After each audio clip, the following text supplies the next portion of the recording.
একবার বানায়ে মাস ধরে সংরক্ষণ করে রাখতে পারবেন। আসসালামু আলাইকুম ভিউয়ার্স, নিয়ে এসেছি নতুন আরেকটি রেসিপি নিয়ে। আমার আজকের রেসিপি ধনেপাতার চাটনি। এটা একবার বানালে সারা মাস সংরক্ষণ করতে পারবেন আর খেতে এত দুর্দান্ত স্বাদ হয় যে একবার না বানিয়ে খেলে মিস করবেন। সহজভাবে তৈরি করার জন্য এই পুরো ভিডিওটি দেখার জন্য সকলকে অনুরোধ করছি। তো চলুন রেসিপিটি শুরু করি। তো চুলায় একটা প্যান বসিয়ে দিয়ে এতে 1 থেকে 1.5 চামচ পরিমাণ তেল দিয়েছি। তেল একটু গরম হলে দিয়ে দিলাম 2 চামচ আস্ত ধনিয়া, 1 চামচ আস্ত জিরা আর 1 চামচ আস্ত সরিষা, আর সাথে দিয়েছি 50 গ্রামের মতো শুকনো মরিচ। এখানে ঝালটা আপনারা যে যেমন খেতে পছন্দ করেন সেই অনুযায়ী দিয়ে দিবেন। তো এখন এটাকে আমি চুলার আঁচ মিডিয়াম আঁচে রেখে অনবরত নেড়ে চেড়ে ভেজে নিয়েছি।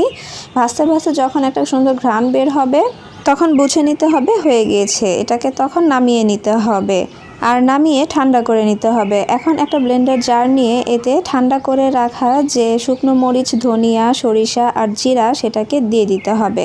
মানে এটাকে দিয়ে খুব ভালোভাবে ব্লেন্ড করে নিতে হবে। তবে এতে কোনো প্রকার পানি দেওয়া যাবে না। তো আমি এটাকে পানি ছাড়াই কিন্তু ব্লেন্ডার করে নিয়েছি। দেখতে পাচ্ছেন এটা এইরকমভাবে গুঁড়ো হয়েছে। আমি আপনাদেরকে দেখিয়ে দিচ্ছি, এই যে এরকম হয়েছে। আর এ পর্যায়ে এখন আমি অন্য প্রসেসগুলো করে নেব। এর জন্য এটাকে এক সাইডে রেখে দেব। আর এখানে আমি নিয়েছি ধনেপাতা 2 বান্ডেল। আপনারা আপনাদের প্রয়োজন অনুযায়ী এখানে ধনেপাতাটা নিয়ে নেবেন। তো আমি প্রথমে ধনেপাতাটাকে খুব ভালোভাবে বেছে নিয়েছি, তারপর ভালো করে ধুয়ে নিয়েছি। এখন এটাকে ছোট ছোট কুচি করে কেটে নিয়েছি। এখন চুলায় একটা প্যান বসিয়ে দিয়ে এতে 1 চামচ পরিমাণ তেল দিয়ে দিচ্ছি। তেল একটু গরম হলে এর মধ্যে ধনেপাতাটাকে দিয়ে দিতে হবে। তো আমি সবগুলো ধনেপাতা একেবারেই দিয়ে দিয়েছি। এখন এটাকে 1 থেকে 2 মিনিট ভেজে নিতে হবে যাতে এর গায়ে থেকে পানিটা শুকিয়ে যায় আর এটা কিছুটা নরম হয়ে আসে। দেখতেই পাচ্ছেন আমি এটাকে কিভাবে ভেজে নিয়েছি। এখন এটাকে নামিয়ে ঠান্ডা করে এই ব্লেন্ডার জারে দিয়ে দিতে হবে। তো আমি ঠান্ডা করে কিন্তু ব্লেন্ডার জারে দিয়ে দিচ্ছি। এখন এটাকে এক সাইডে সরিয়ে রেখে নিয়ে নিয়েছি তেঁতুল। এখানে আমি 1/4 কাপ পরিমাণ তেঁতুল নিয়েছি, মানে 30 গ্রাম হবে। দিয়ে দিচ্ছি 1/2 কাপ পরিমাণ গরম পানি। গরম পানি দিয়ে এটাকে 10 মিনিট ভিজিয়ে রেখেছি। এখন এর থেকে পাল্পটা বের করে নেব আর বিচিটাকে ফেলে দেব। তো আমি পাল্পটাকে বের করে নিয়েছি।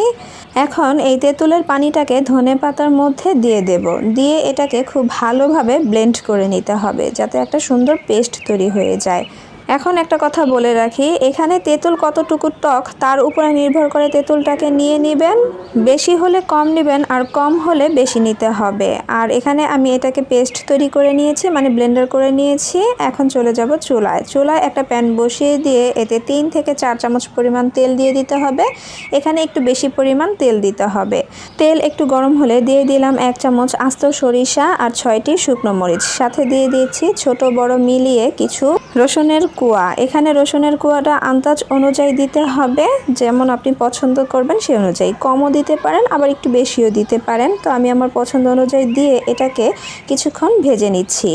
তো 2 থেকে 3 মিনিট ভাজার পর একটু নরম হয়ে আসবে যখন, তখন এর মধ্যে দিয়ে দিচ্ছি স্বাদ মতো লবণ। এখানে আমি 1.5 চামচ পরিমাণ লবণ দিয়েছি আর দিয়েছি 1/4 চা চামচের মতো হলুদ গুঁড়ো।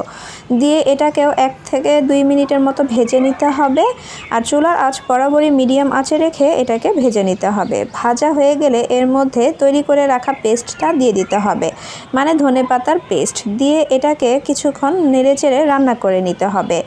আর ততক্ষণ রান্না করে নিতে হবে যতক্ষণ না পর্যন্ত এর থেকে তেল ছেড়ে দিচ্ছে, মানে পানি শুকিয়ে এই চাটনি থেকে তেল ছেড়ে দিবে। যখনই তেল ছেড়ে দিবে তখনই বুঝে নিতে হবে এটা তৈরি হয়ে গিয়েছে।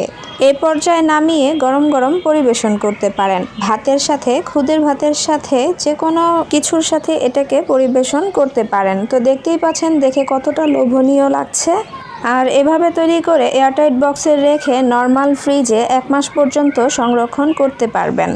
আশা করছি আমার আজকের রেসিপিটি আপনাদের কাছে ভালো লেগেছে। ভালো লেগে থাকলে প্লিজ একটি লাইক দিয়ে ফ্রেন্ডস অ্যান্ড ফ্যামিলিদের সাথে শেয়ার করে দিবেন। আর আমার চ্যানেলে নতুন হলে চ্যানেলটি সাবস্ক্রাইব করে পাশে থাকবেন। আর সাবস্ক্রাইব করলে পাশে থাকা বেল আইকনটি বাজিয়ে দিবেন। এতে করে যখনই আমি ভিডিও ছাড়বো সবার আগে পৌঁছে যাবে আপনাদের কাছে। আজ এ পর্যন্তই, আবারও হাজির হয়ে যাব নতুন কোনো রেসিপি নিয়ে। সে পর্যন্ত সবাই ভালো থাকবেন।